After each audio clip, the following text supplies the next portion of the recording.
So we're on Perek Chav Tes Pasuk Yud Zayin. Yaakov Avinu has arrived in town. He meets Rachel, and he decides now. If you look, the Torah describes the two daughters. Third line, Laban shtei banos, 150, third line from the top.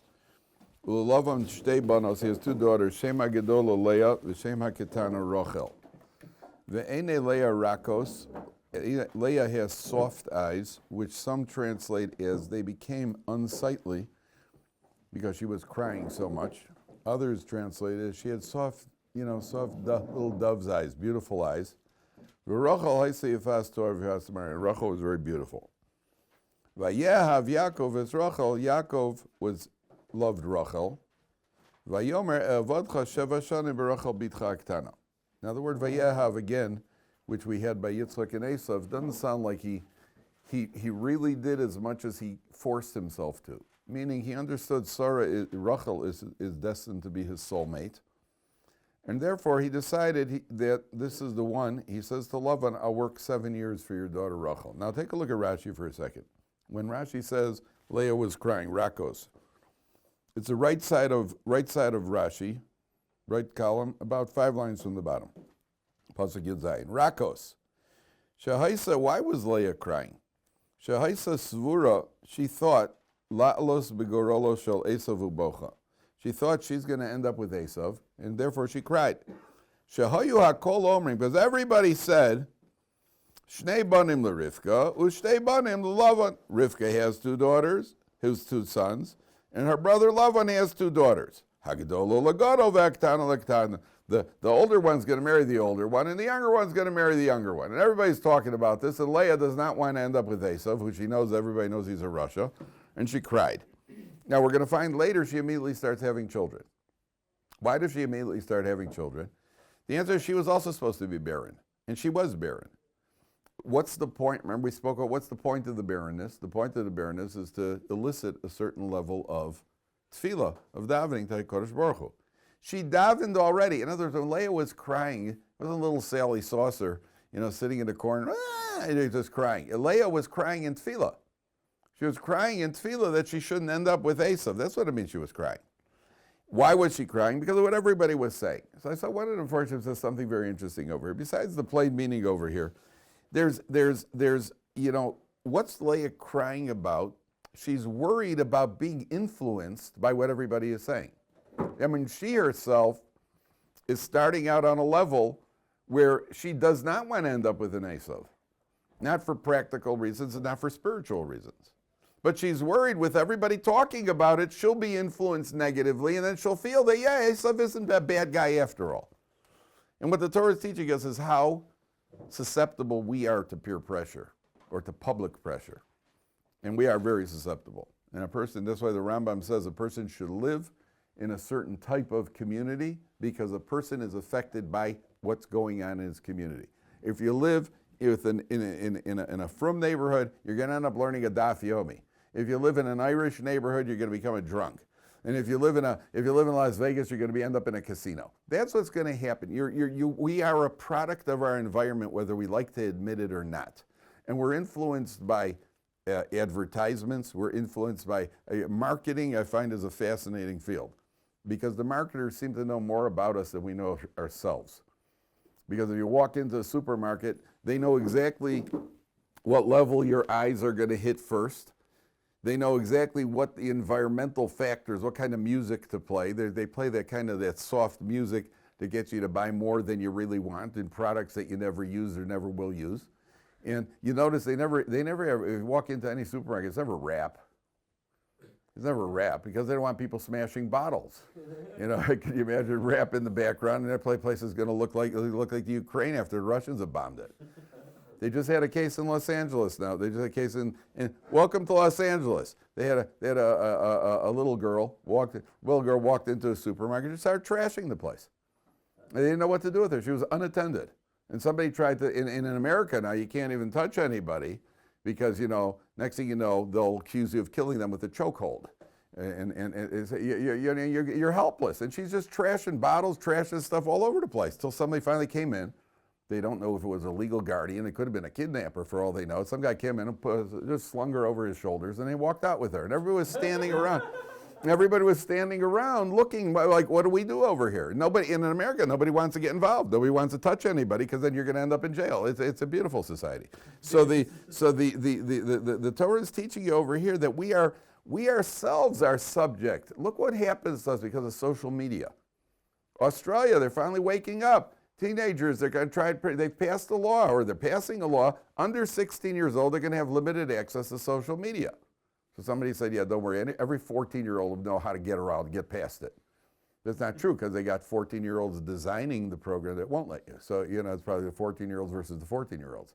And they're trying to, okay, will they succeed or not? The point is they recognize there's a problem over here. What's the word that people use all the time when you're FOMO? Fear of missing out on what? On somebody else's life? Why don't you get your own life? And weed has been legalized. Therefore, I guess it's okay. I don't understand. Is it okay or it's not okay? If you take a look at it right now and you say it's not okay, so the fact that some senators who've been bribed decided to go and legalize it, or some congressmen who've been bribed decided to legalize it because they got vested interest in it, that makes it okay all of a sudden? When you're looking at it objectively, you say it's not okay. And if they would legalize cocaine, so that would be okay too. LSD, that would be okay too, because they've legalized it. And then we say, well, what could be so bad? I mean, obviously they, whoever the theys are, they know what they're doing. They sure do. They sure do. They're lining their wallets. That's what they're doing. No question about it. I knew a guy who was trying to get in Illinois. He was trying to get, when they were giving out tenders to grow medical marijuana. And they knew that whoever gets these tenders is going to do very, very well. There's actually a Frum guy who was trying, and he had to have a whole infrastructure prepared. It wasn't just get the tender. You had to show that you had to feed the infrastructure, the labs, and the capital. It was an investment before you could even get it. But how do you think you get these things? How do you think you get these things? Oh, well, yeah, no. It's because they think you're qualified. Yeah, there is one qualification. Jeremy? That's the qualification, right? And depending on who you give it to, who you pay off, that's how you get it. But then we become influenced by it. All of a sudden we're thinking, well, it's legal, so how bad could it be? It could have recreationally, this, that, the other. That's the lesson of the Torah here. Okay, now starts the Parsha. So Yaakov says to Laban, I'll work 7 years for Rachel. And what does Laban say back to Yaakov? Take a look at Pasuk Yud Tes. Vayomer Pasuk Chaf. Vayavod Yilot Yaakov berachel sheva shanim. This is one of the most puzzling statements in the Torah. Yaakov works for Rachel 7 years. Vayu be'enav ki yomim achodim be'avasa osa. And it was like they passed like just a few days due to his love of her. Time flew. The 7 years just flew by. What's the problem, gentlemen? What's the problem with that? What's the problem with that? Nobody got a problem with that? He worked 7 years for something that he wanted, and the time just flew by. You ever got a problem with that? It usually feels like forever. It usually feels like forever, exactly. Very good, Mike. It feels like forever. To the contrary, when you're anxious for something, like for school to end, right? You can't wait for school to end. When you were a kid, how long did that last week of school take? It takes forever. How long does shear take? It takes forever. Anything that you would like to end quickly, it feels like it's taking forever. So how could the Torah come along and say that Yaakov worked for 7 years and the time just flew by? It seemed like just a few days to him. That's a question that many of the Meforshim ask. You understand the question, right? Nachshon, it's a good question, right? Okay, so what's going on here? Anybody would like to offer an answer? How could that possibly be? A guy wants to marry the girl, and he works for 7 years, and time just flew by. Ask any engaged couple, when they're waiting to get married, how long the engagement period takes. It takes forever. It takes forever. Anything good takes forever. Anything bad goes fast. So what do you say? Because he really wanted to marry her, and he was focused focused on that, so that whenever he's working, he's thinking about him getting married to her, and just Time just takes longer when that happens. Time just takes longer. That's the problem. Time takes longer. So I'll tell you, there's several answers here. Okay, I'm going to give you 5 different approaches here. Approach number 1, years ago I had laser surgery. I had laser surgery on my eyes. And it was one of the most amazing things I ever did.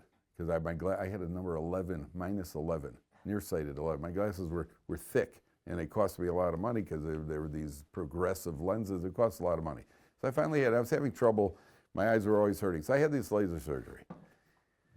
It was incredible. Really one of the most incredible things, because I went into this laser surgery, in 20 minutes I come out, and I've got these bandages over I got these plastic goggles over thing with a slit in it to protect the eyes with bandages on it.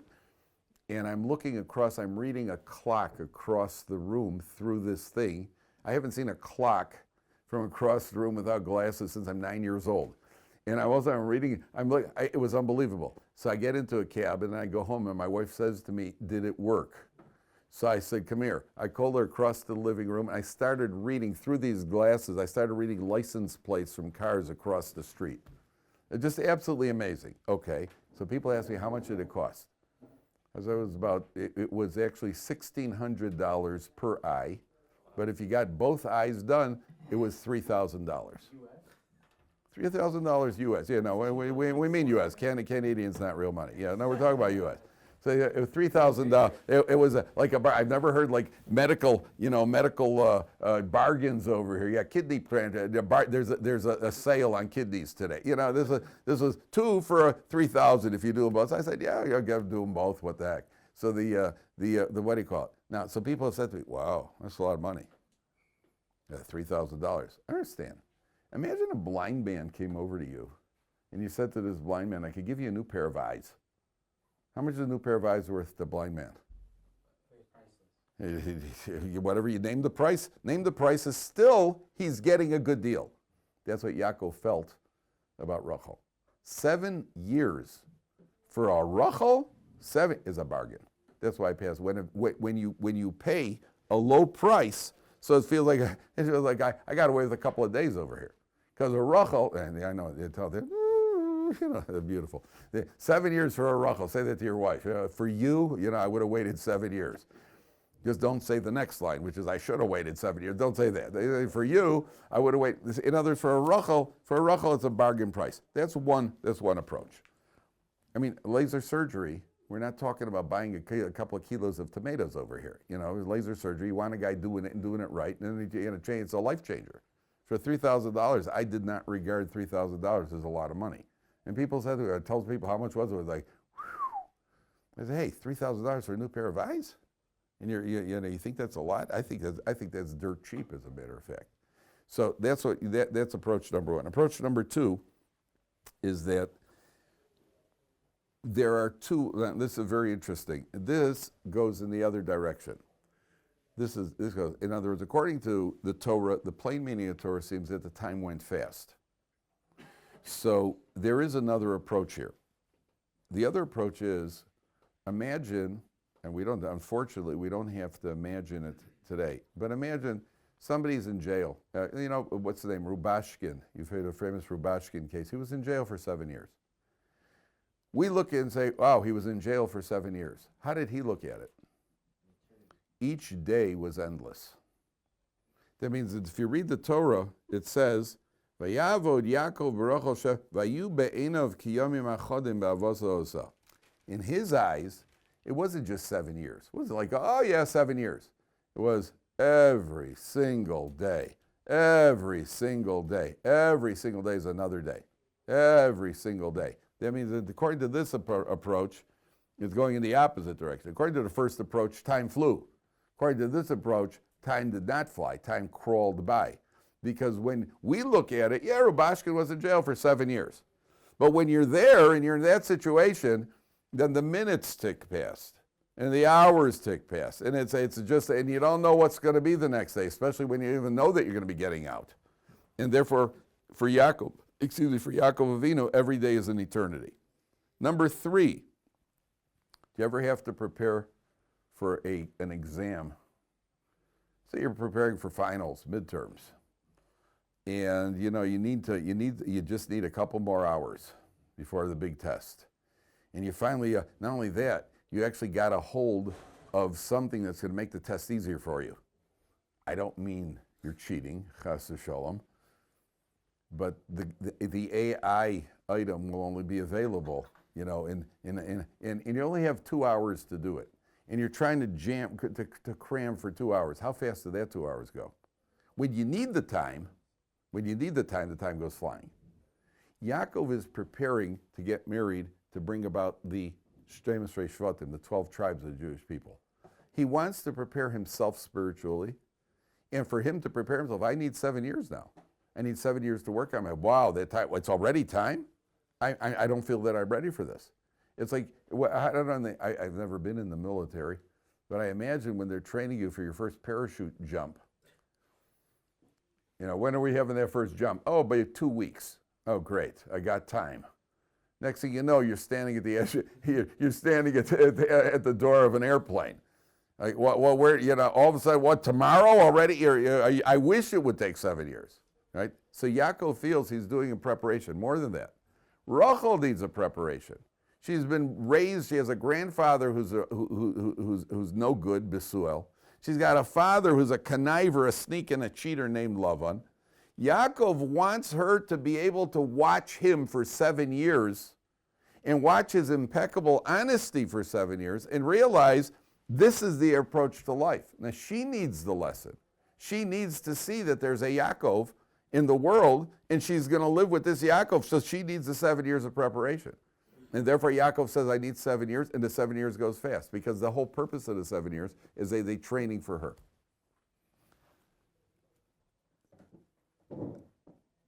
In general, there's a rule in life. If you ever want time to pass, let's say you're waiting for a flight.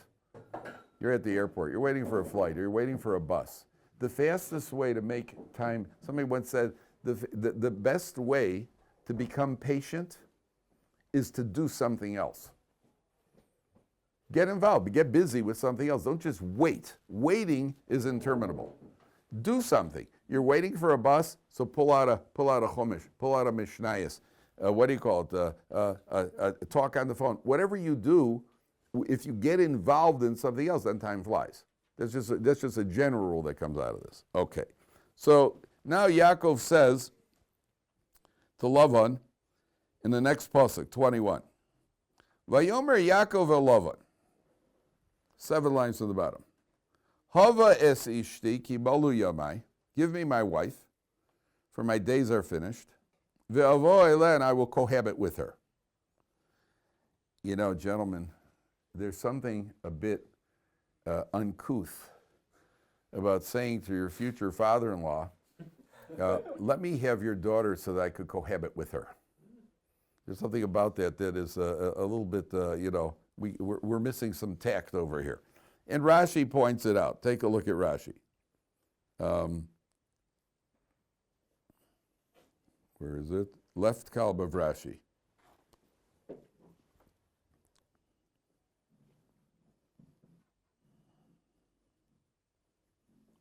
Molu Yamai.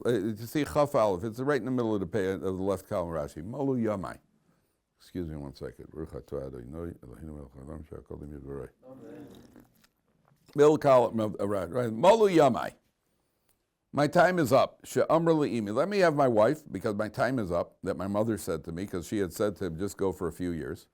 And the few years are 7 years. Ve'od, Molu Yamai, Shariani ben Pei Dalachana. I'm 84 years old. Ve'emasai amid shemisrei shvatim. When am I going to produce the 12 months? V'zeu she'amar, and that's why he said, Ve'avoa eleha, that I may cohabit with her. Says Rashi, the crudest, coarsest truck driver wouldn't talk like that to his future father-in-law. So that, at least not before he's married. Who talks like that? Ella leholi told us again. He said it because he had to produce the tribes. It's excusable because you need to have the tribes.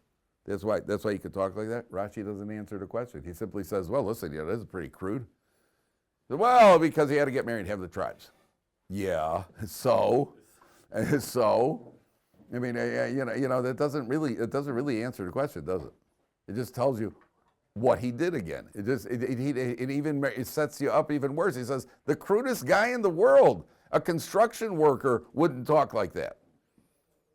What's going on? So this goes back to what we said when we spoke about Lot and his daughters. Yaakov Avinu knows that he has to bring in 12 very high-level neshamas into the world. What did we say about the neshama of Mashiach? Remember we spoke about the soul of Mashiach? That the soul of Mashiach is camouflaged all the way through in sort of these very, very dubious relationships, which after the fact turns out they're okay. After the fact, it turns out they're okay.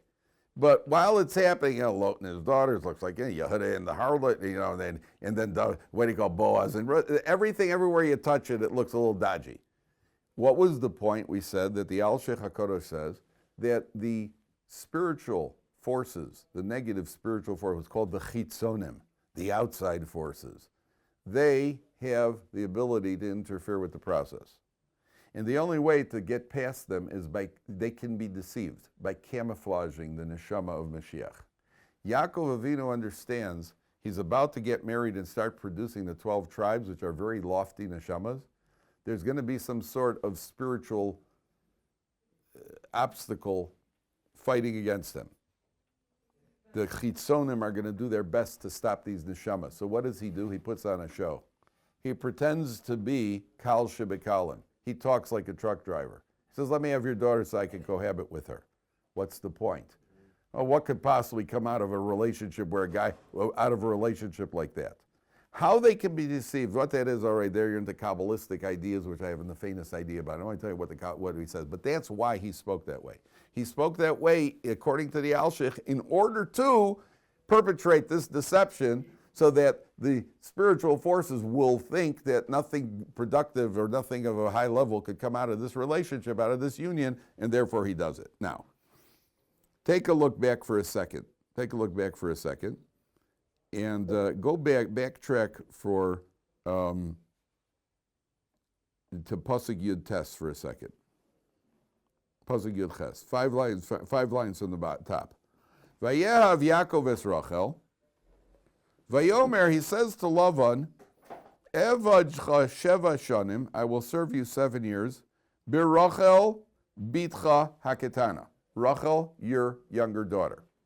These 3 words have become a colloquialism. I don't know if I'm pronouncing that correctly. I had trouble with that word.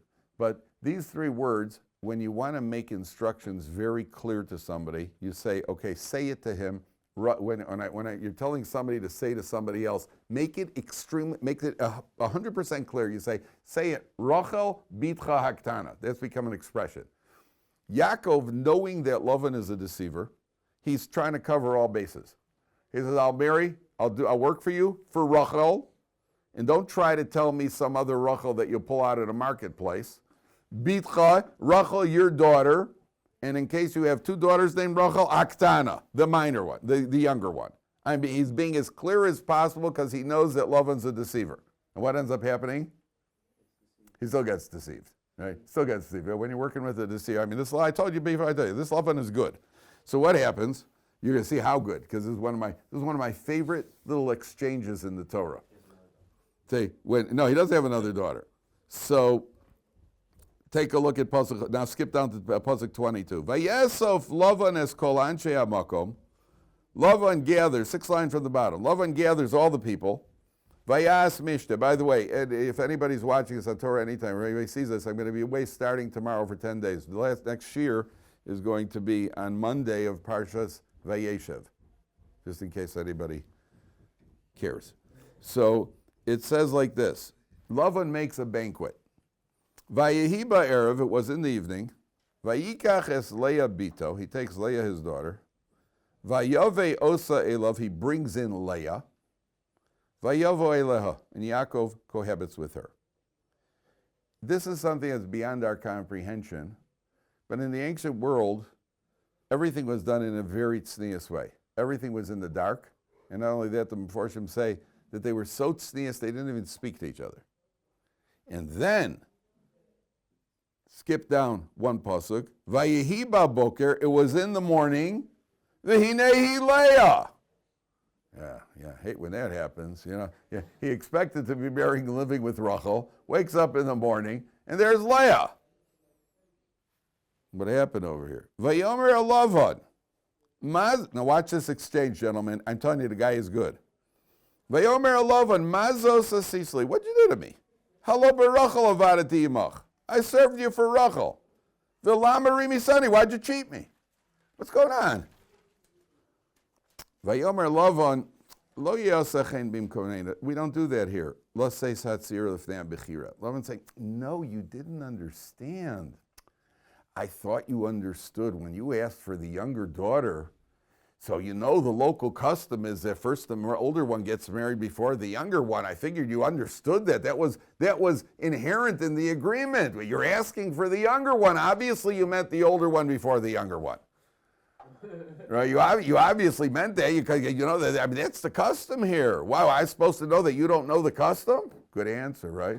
He's got a better answer yet.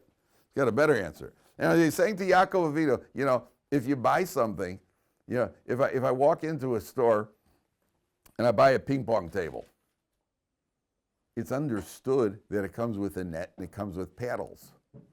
I don't have to mention that. Obviously, it comes with net and it comes with paddles, it comes with ping pong balls. Obviously, why would just buy a table? It comes with all the equipment. I don't have to mention everything all the time. So if I say to you, if I walk in, I'll say, yeah, I'll take the table. So then you charge me, and I say, why'd you charge me so much? Well, it obviously goes with the net. I'm charging you for the net and for the, what do you call it also? Obviously, it all goes together. So if he comes in, he says to him, I'll marry your younger daughter. Okay. So he makes a ceremony, and he gives the older one. What's going on over here? Well, obviously, you said the younger one. To get to the younger one, you have to first marry the older one. Okay. But the Beis HaLevi has a very famous approach here. The Beis HaLevi, and this is why it's just so good. The Beis HaLevi says that Laban is saying to Yaakov, watch how it reads again, top line. Vayomer Laban says, Lo yeyasa kain bimkomenu. We don't do this in our place. To let the younger one go before the older one. Maybe where you come from, younger brothers steal blessings from older brothers. Around here, we don't do that. Now, what's Yaakov going to say? Yeah, but for me, it was a mitzvah. He says, I got my mitzvahs also. I got my mitzvah too. And you notice how good it is. The best shtuch in life is to catch somebody in a self-contradiction. That's always the best. My father, Olav Hashem, was a master. Like when he asked me why I didn't do something, I just didn't have any energy. Oh yeah, but you had the energy to go play ball, didn't you? And it was like one of those. Yeah, I had energy. Yeah, all of a sudden your energy is sapped once again. So that's what Laban is saying to him.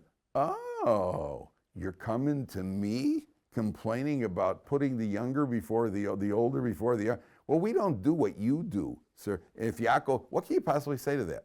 Yeah, but I had to. I had to also. You were deceptive. You weren't deceitful. Good. If you shouldn't have done it, then I shouldn't do it either. Either way you turn, and you see how good it is because Yaakov doesn't even respond. He doesn't even come back with an oh yeah. He doesn't say anything.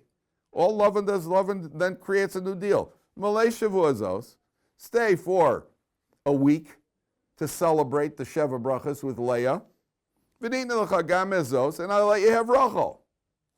Ba'avoda asher ta'avodi bi'od sheva shana, for another 7 years of work. And Yaakov does it. Yaakov accepts the guy. 1 second. But here comes the kicker.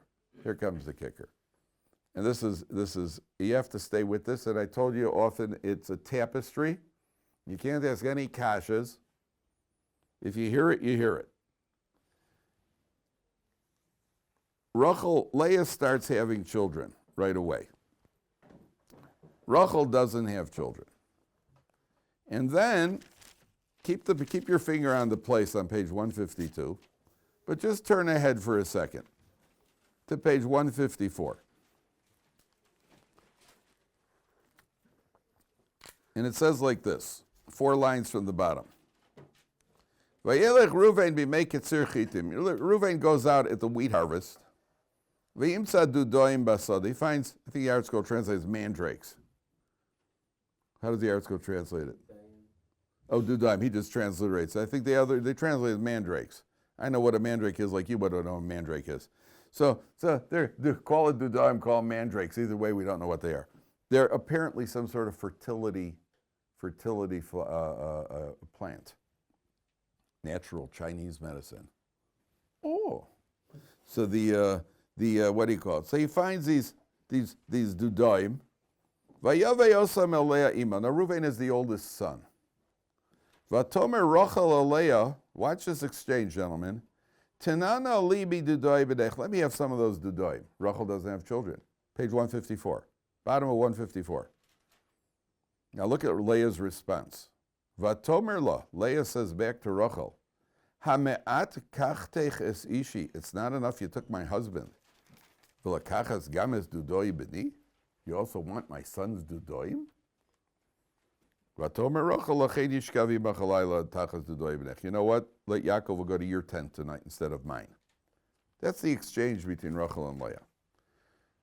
Everybody knows the Gemara. The Gemara says that when Rachel saw Leah being taken in, so Rachel felt there's going to be a potential public embarrassment. What if Yaakov figures it out it's Leah?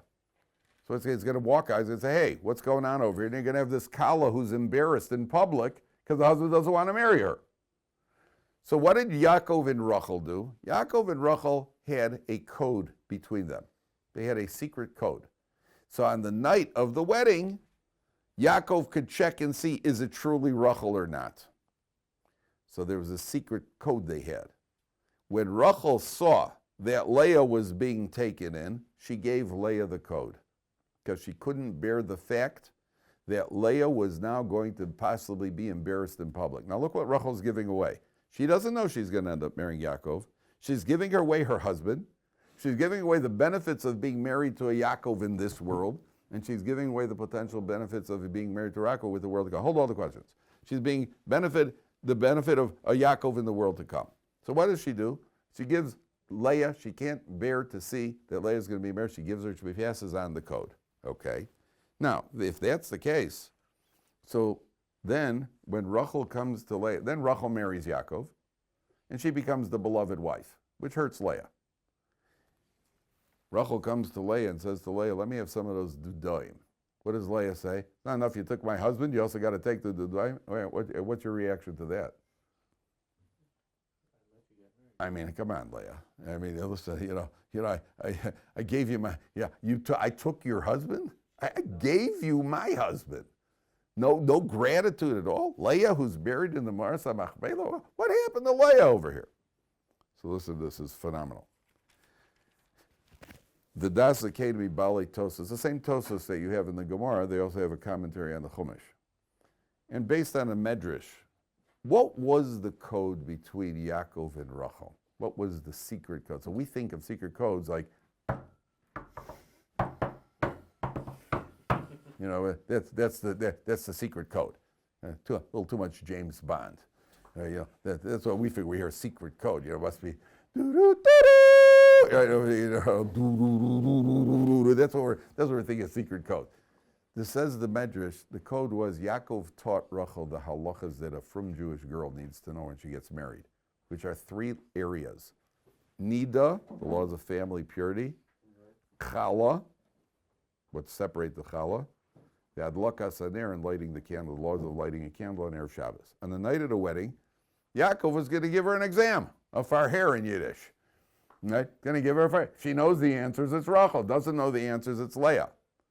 When Rachel saw Leah being taken in, she called her and said, Leah, listen, you're the one who's going to be getting married. Every Jewish girl needs to know certain halachas. And she teaches Leah the halachas. Leah did not know that Rachel was giving her the code. Not only Rachel did it, she did it in a way that Leah wouldn't have the embarrassment of feeling that she owes Rachel one. So then on the night of the wedding, Yaakov gives a bechina. He gives a farher. Leah knows the answers, and he marries her. Then it's a mistake.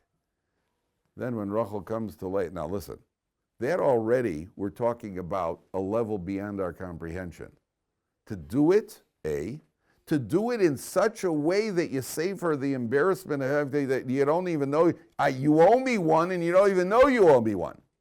But then the kicker is when Leah turns on Rachel and says, hey, Rachel, it's not enough you took my husband, you want to take the Dudaim also? You know, if I was Rachel, even if I got to that point, at that point, if I was Rachel, I would have said, Leah, I think we got to talk. Right? And Rachel doesn't say anything. That's the greatness of Rachel.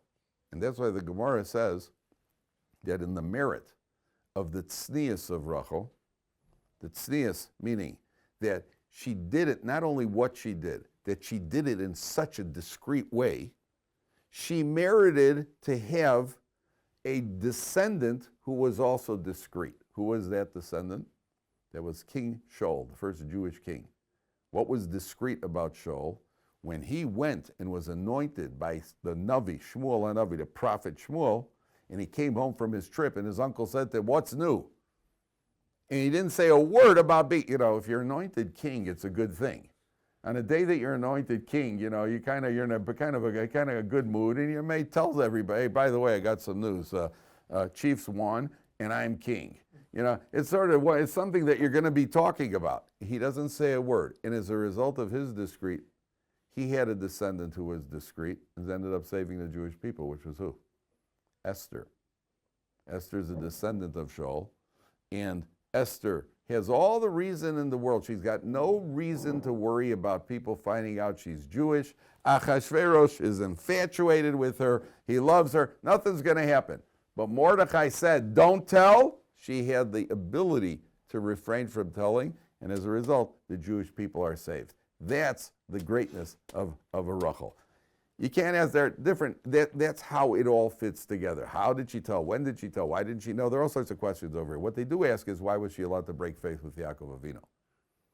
Why was Rachel able to break faith with Yaakov? She made a deal with Yaakov. And at the last minute, you broke faith and gave it. Why were you able to do that? Why is she allowed to break faith? What was the whole point of the codes? Was in case something like this happens, right? So what happened? So one of the answers they give is that Rachel was concerned. At the time he gave her the code, he thought, maybe they're going to take some stranger, who knows who he's going to take, some shameless lady, and they're going to bring her in instead. All right, so they'll have the code, it'll play out. Here when she sees, oh, my father intended Leah. I didn't even realize that. My sister's going to be embarrassed? Embarrassing somebody in public is like killing them. Well, you got to save her life. Yaakov also has to save her life. So at that point, Rachel's allowed to be at Pikuach Nefesh. For Pikuach Nefesh, you break all halachas except the big three, which is idol worship, immorality, and murder.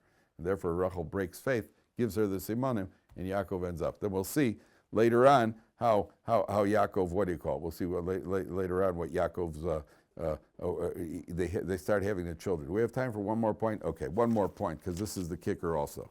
Take a look at the very end of the Parsha.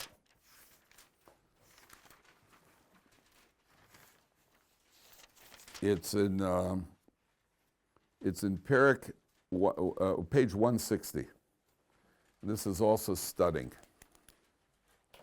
This goes back to what we spoke about earlier. Heard this many years ago from Rabbi Shlomo Twersky in Denver, many years ago. Yaakov works for Laban, and you read through the Parsha, he pulls the scheme where he has a lot of produce, he becomes rich, he stays for 7 years, another 6 years.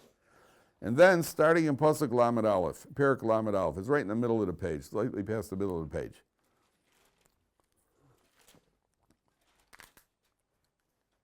Vayishma es divrei Laban. You see where that is? About 11 lines from the bottom. Vayishma, Yaakov hears the words of the sons of Laban. Vayomer leimor, lokach Yaakov es kol asher lavinu. Yaakov has taken all of our father's possessions. Umeasher lavinu asar lo es kol hakavod hazeh. He made all of his money off our father. Vayar Yaakov es penei Lavan, v'nei nenu imo ki yisrael shoshav. Yaakov sees Lavan's face. It wasn't like it was in the past. What does that mean? So what does Yaakov do? Then Hashem says to Yaakov back, he calls Rachel and Leah, and he says to them 4 lines from the bottom. Vayomer lehem roa aniach pnei avichem ki einenu elai ki yisrael shel. I see your father's face, it's not like it was in the past, and now it's time to go. So there's a life lesson here. What's a play meaning? When Yaakov arrived, Laban was all smiles. Oh, good. First of all, he's got some good, even the slave Eliezer came here, he had gold. And he finds out Yaakov doesn't have anything. We got all robbed from him. Okay, but he'll work for me. And Yaakov works for Laban, and Laban starts getting rich. When he sees Yaakov, he's all smiles. All of a sudden, now that Yaakov's getting rich and Laban's taking a hit, what does Laban's face look like now? Not so friendly anymore. Yaakov says, your father's face isn't like he used to be. It's time to leave. The environment's gotten toxic. It's toxic. Time to leave. Toxic, my favorite word. It's toxic. Time to leave. But I heard he said, Rabbi Twersky said, you know what Laban was really saying, Yaakov was really saying? And if it doesn't apply to Yaakov literally, it certainly applies to us. Yaakov was saying, when I came here 20 years ago, I came out of yeshiva, 14 years in yeshiva. I took one look at your father. A conniver, a schemer, a lowlife. Very strong resemblance to Hunter Biden. And, nothing good about this guy. Took one look at this guy, this guy's rotten to the core. It's 20 years, and I'm looking at your father. He doesn't look so bad. If he doesn't look so bad, it's not because he changed. It means I changed. If something you looked at 20 years ago looked bad, like legalizing weed, when I'm looking at it rationally, every one of you, me, us, at some time in life, you've said, I would never do that. I would never snort that. I would never inject that. I would never drink that. I would never behave like that. At a certain point in life, we say, I would never, yet we find ourselves sometimes down the line that we did do it. What changed? It's not the thing, not the objective thing itself, because we took a look at it with our rational head, and we said, no, I would never do that. But suddenly, when it became available, and there was peer pressure, and there was a rolled up $20 bill available, suddenly it's okay to do it. So what changed? I changed. That's what Yaakov is saying. Yaakov is saying, if Laban's face doesn't look like it did 20 years ago, if he's not such a bad guy anymore, it's not because he changed, it's because I changed. Time to go. That's a rule in life. And again, it doesn't mean literally Yaakov, but that's the Torah lesson for us. All right, guys, we'll see you back on Emir Hashem on Monday a week.